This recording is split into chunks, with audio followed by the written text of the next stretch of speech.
Tonight from Hollywood, the makers of Hallmark greeting cards bring you Edmund O'Brien in Richard Henry Dana's 2 Years Before the Mast on the Hallmark Playhouse. Each week, Hallmark brings you Hollywood's greatest stars and outstanding stories chosen by one of the world's best-known authors, the distinguished novelist, Mr. James Hilton.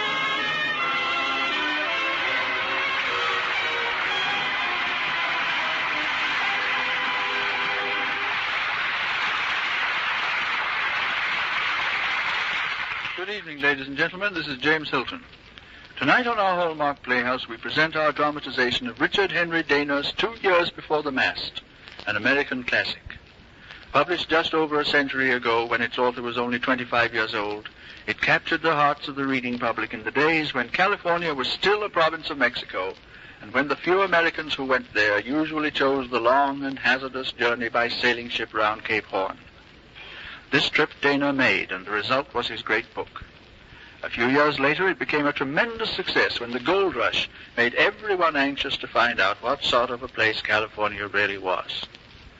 To play the part of our hero, we are fortunate indeed to have that talented and popular actor, Edmund O'Brien. And now, Hallmark Playhouse, presenting Richard Henry Dana's 2 Years Before the Mast, starring Edmund O'Brien. A thin, pale young man stands at the library window and blinks his eyes at the sunlight streaming through the glass. He has stood thus often, listening to his father debate the capabilities of President Andrew Jackson, the affairs of the city of Boston, and the problems of rearing a son without the aid of a mother. Richard Henry Dana, Jr. listens this afternoon and smiles across the room at Sarah. Sarah, so young and understanding. Richard, the whole project is unbecoming of a Dana. You're a gentleman, the grandson of our first minister to Russia, the Chief Justice of the Commonwealth. And penniless, Father. What little we have, you need. And I can't afford the luxury of a long sea voyage as a paying passenger. Sarah, my dear, perhaps you can persuade him. Sometimes the advice of a friend is more welcome. Richard, do you believe the sea will improve your health? It's my only hope, Sarah. My eyes are failing so rapidly I can't read. What good was Harvard to me when I couldn't study? But to ship clear to the northwest coast of America as a common seaman, you're too frail, my boy. Father, if I'm ever to be a lawyer, I've got to have the health to practice. To be a good lawyer, I've got to know people. Not our Boston gentlemen, not rich boys and sailing in fancy passenger quarters, but real men, sailing men, the best and the worst. Sarah, what are we going to do with him? Richard, I'll miss you. Yet you want me to go, don't you? Yes.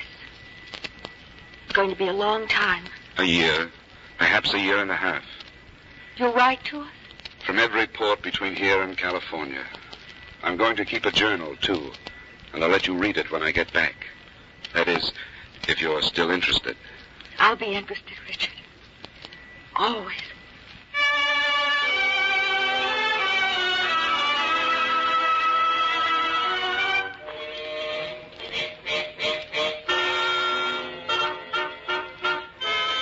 August 16th, 1834.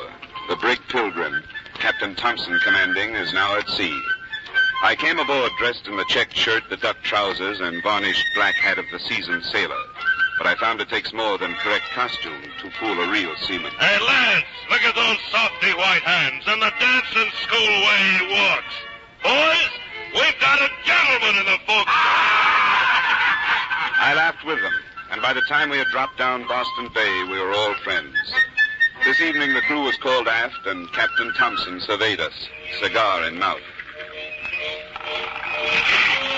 Men, we've begun a long voyage. All you have to do is obey your orders, and you'll get along with it. If you don't, you'll fare hard, I can tell you. Pull together, and you'll find me a clever fellow. Otherwise, you'll find me a devilish rascal. That's all I've got to say. Go below the larboard watch.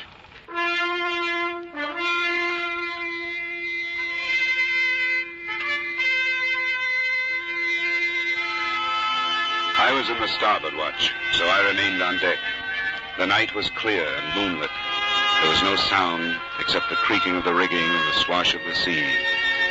Above me, and extending far out over the gunwales, rose cloud upon cloud of gleaming white sail, towering up until they seemed almost to touch the stars. For the first time, I was lonely. Boston, Harvard, my past life and friends, all were flowing away from me like the silent wake of the ship.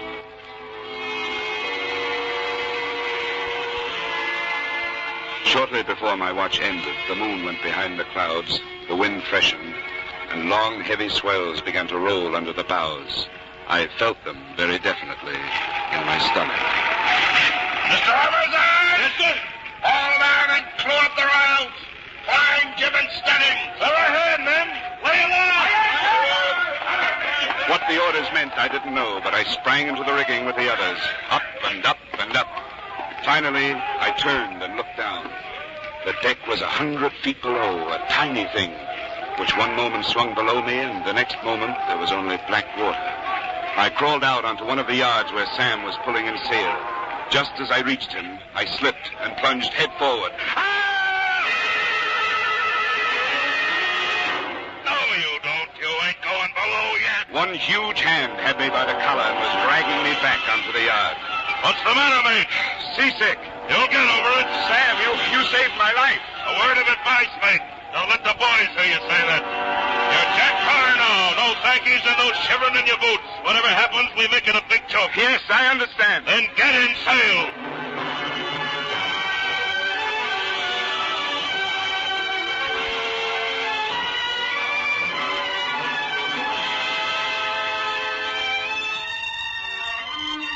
October 1st. Crossed the equator in longitude 24 degrees, 24 minutes west. My eyes are much improved, and my whole health. All this on a diet of salt beef, hardtack, and tea.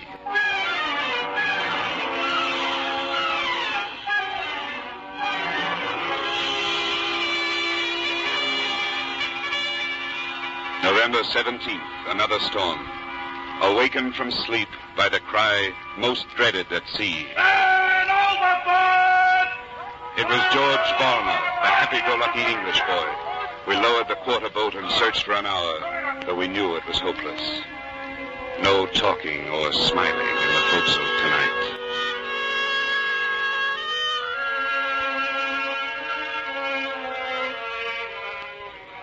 January 14th, 1835. Provisions had all but given out. The crew was nervous and grumbling. And then this morning, we made land. Santa Barbara, California, 150 days out of Boston. We lined the railing and stared at the distant beach and the belfry of the mission of Santa Barbara. Yes, sweet sight, aren't they nice? Yes. I was wondering, you see those men coming down the beach carrying tremendous loads on their heads? Yeah, that's what we'll be doing, mate. Oh? Packing cattle hides on our skulls, then loading them into the long boats and rowing out here to the ship. We'll carry them back to Boston. Boston makes them into shoes, and we bring them back and sell them to the Mexicans. Yeah, it's kind of like life, ain't it, mate? Yes. How long do you suppose it will take us to load the hides? Oh, year. A year? Maybe longer. Yeah, home's a long way off for us. Nothing ahead but work and trying to keep in with the captain. And that last will be a plenty.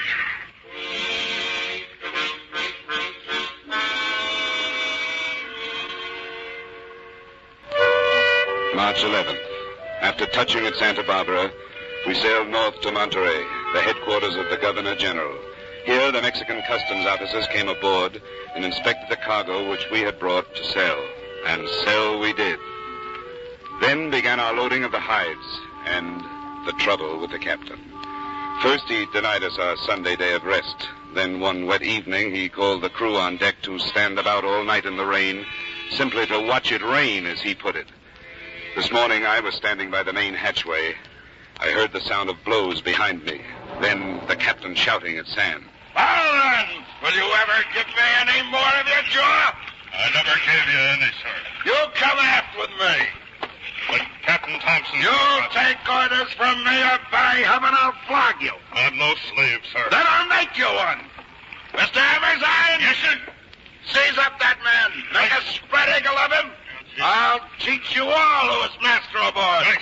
Tie his wrist to the rig and get his shirt off. Stimson, don't say it, Dana, don't say it.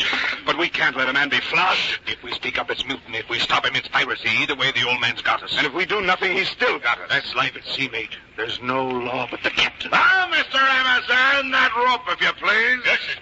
Captain, why are you going to flog that man? Who said that? I, sir. Yonder sea. Mr. Amazon, seize him up also.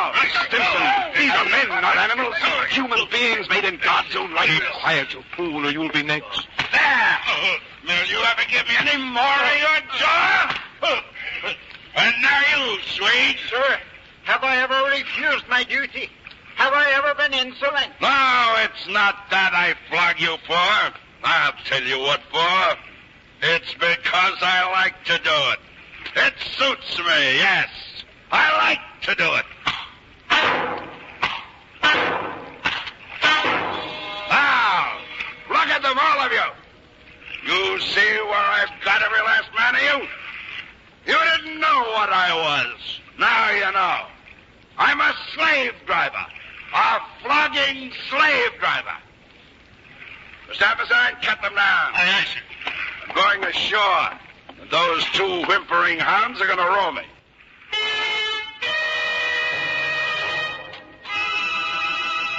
Dana, you awake? Yes, I can't sleep. Thinking? When we get home, Stimson, I'm going to do something about the sort of thing we saw today. What's to be done? I don't know. But if God ever gives me the means, I'll do my best to end such tyranny. If you get home. Yes. California.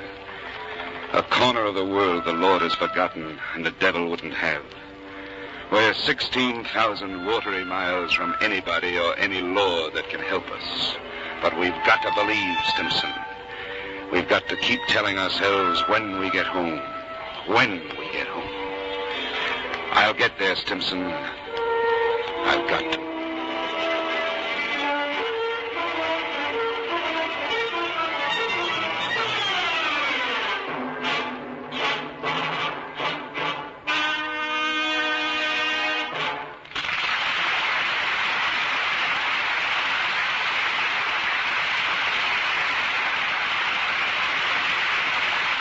In just a moment, we'll return to the second act of 2 Years Before the Mast, starring Edmund O'Brien. Now back to James Hilton and the second act of 2 Years Before the Mast, starring Edmund O'Brien.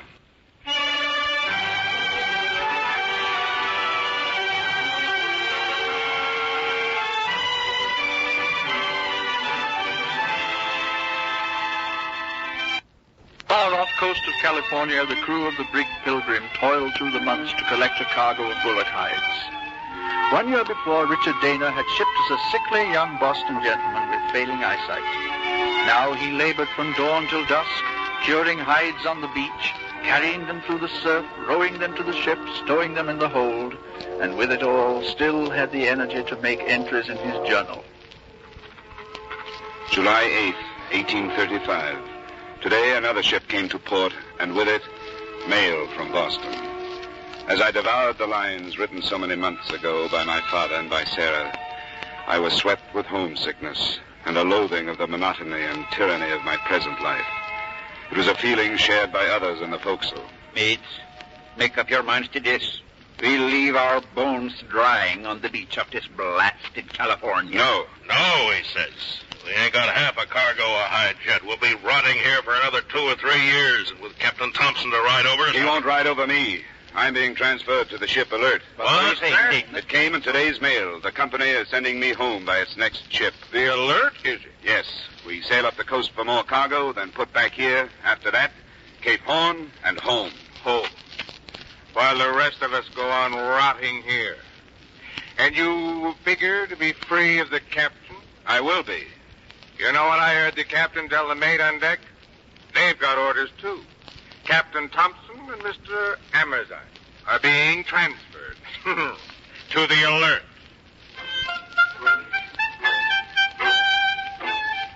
December 4th, 1835, aboard the Alert.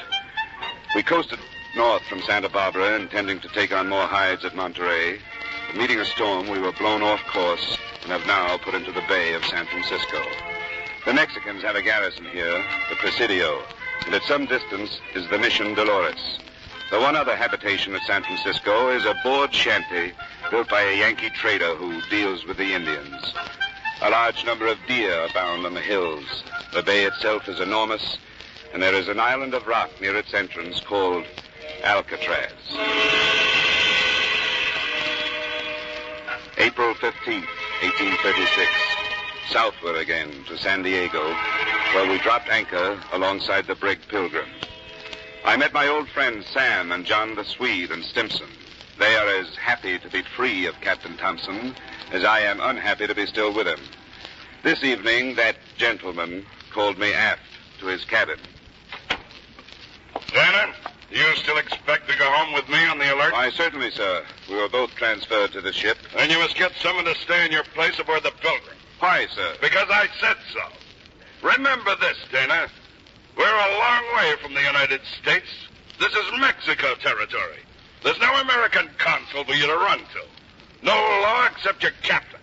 No rights except those it pleases me to give you. It won't always be so, sir. Won't it? Captain, if I do not return to Boston aboard the Alert, the company will know about it. And why? I'll see to that. Oh, you think to back me down because you're a gentleman's son and not a common hand before the man? I am both, sir. And I mean that both shall be equal before you and the law. Tell English Ben to report to me. I'll send him over to the Pilgrim in your place. Now, get out of here.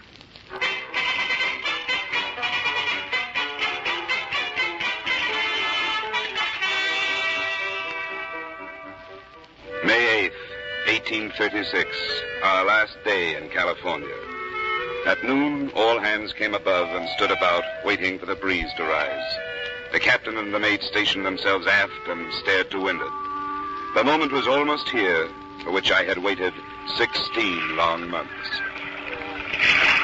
Dana, Yes? you know what we're carrying in that cargo? Well, you helped load it, Harry. 40,000 hides and 30,000 horns. Aye, and besides that, Well, our provisions. and gold. Gold? Seen the bag that us carried into the captain's cabin myself. I've heard stories that the Indians and Mexicans were finding gold inland somewhere, but I guess it doesn't mean much to us. To me it does. I'm coming back to California and find me a fortune. Ha-ha. Mr. Amazon, there's the wind. All hands lay aloft and loose sail. All ready, forward, all ready to mine. Cross jack yards all ready, sir. Lay down. All hands but one on each yard. Fire the bow gun. All hands drop sail. Off anchor. Win the sea. Cheerily, men. Time for us to go. Time for us to go. Time for us to go.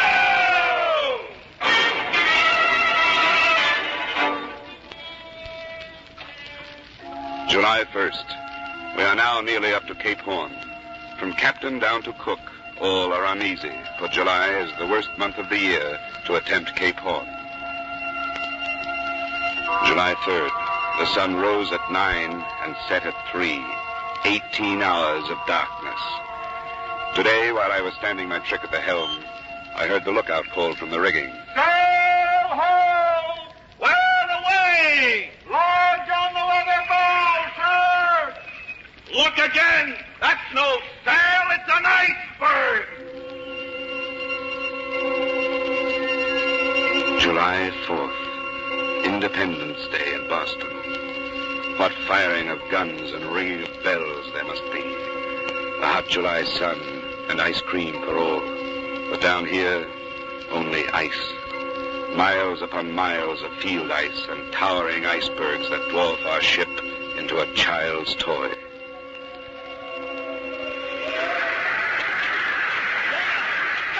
Didn't get me, Harry. For that last sea swept the deck clean. We'll never make Boston, mate. Never.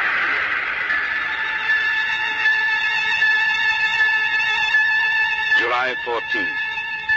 The deck is covered with snow, the sails solid ice, the wind a steady bombardment of hail.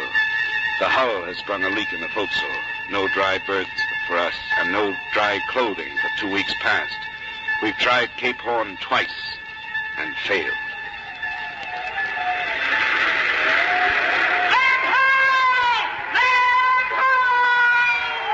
Captain, look out! I see it, Mr. Amazon. It's Cape Horn. We passed it, sir. We're in the Atlantic. Then shake her out. Clap on sail. All hands. Topsail studding sail. What she can't carry, she may bear.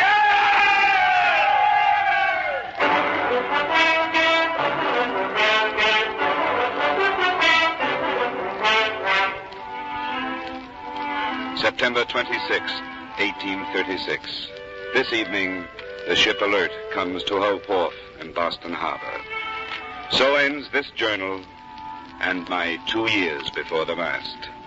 The time has come to make good use of both. Richard, you must publish this. I intend to, Father. I'm going to rewrite the journal, get it into book form, and let the American people learn of the abuses of their seamen. This tyranny of irresponsible captains must stop. If only there were proper laws, some protection. They'll come. Meanwhile, there must be attorneys to fight for them, men who aren't afraid to challenge shipmasters and ship owners. You, Richard? Yes, Father. My boy, seamen have little money to spend on attorneys. You have to think of your future and the future of someone else. I am. Sarah has never been out of my mind, and pray God, she will never be out of my life.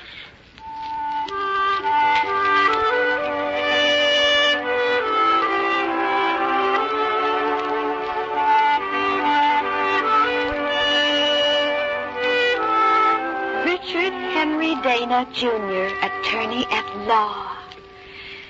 Oh, I do like it, Richard. It looks wonderful on the door. Well, I'm afraid it looks more impressive than the office inside. Come on. Good evening. Oh, gentlemen, I'll be with you in a moment. Mr. Dana, you remember me, sir. Why, John! John, why, how are you, you old swabby? I just made port, sir. The boys told me about your book. We are all reading it, sir. Sarah, I want you to meet an old friend. Yonder sweet, ma'am. I'm in the book. I'm famous now. I'm so glad to know you, John. How do you do, ma'am? Mr. Dana, my skipper's been using me pretty bad. I was wondering if you could help me. Certainly, John. I'll be glad to discuss your case, but if you'll excuse me a moment... Yeah, of course. Thank you. This is your private office? Yes, not much to look at, and with my type of clients, I'm afraid it smells a bit of the forecastle. They're good men. They need you. That's what matters. Sarah, you know, I'd hoped to make a little money out of my book, but, well, I was paid only $250. The good it's doing can't be measured in dollars. No, I can't expect any riches from anything I write. Sarah, well, what I'm trying to say... Let me say it, Richard. Your prospects are poor. Your work will be hard and often without pay. We'll have to skimp and live in second-rate quarters and wish we had more to give our children. But we'll be happy, dear. Divinely happy. Sarah, oh, my darling. My dearest. You know, I'm still something of a seaman at heart. Sailors are shy men. They're awkward at saying the important things. Yet now I can say freely and gladly, I love you, Sarah. I love you as passionately as the seaman loves the sea, as surely as the tides upon it, and as eternally as the North Star above it. Sarah, I love you.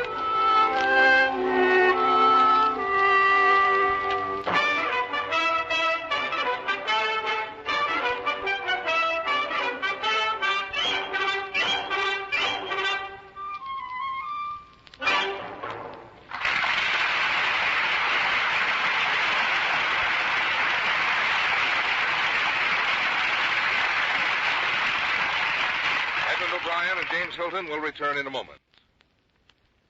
Here again is James Hilton. Well, you certainly brought adventure into our lives tonight, Edmund O'Brien. Thanks for a grand performance. An invitation to appear on the Hallmark Playhouse is always welcome, Mr. Hilton. Well, you know, you always have a standing invitation to visit us, Eddie. Our Hallmark Playhouse is every Thursday. Our director-producer is Bill Gay. Our music is composed and conducted by Lynn Murray and Bernard Herrmann. And our script tonight was adapted by Leonard St. Clair. Until next Thursday, then, this is James Hilton saying good night.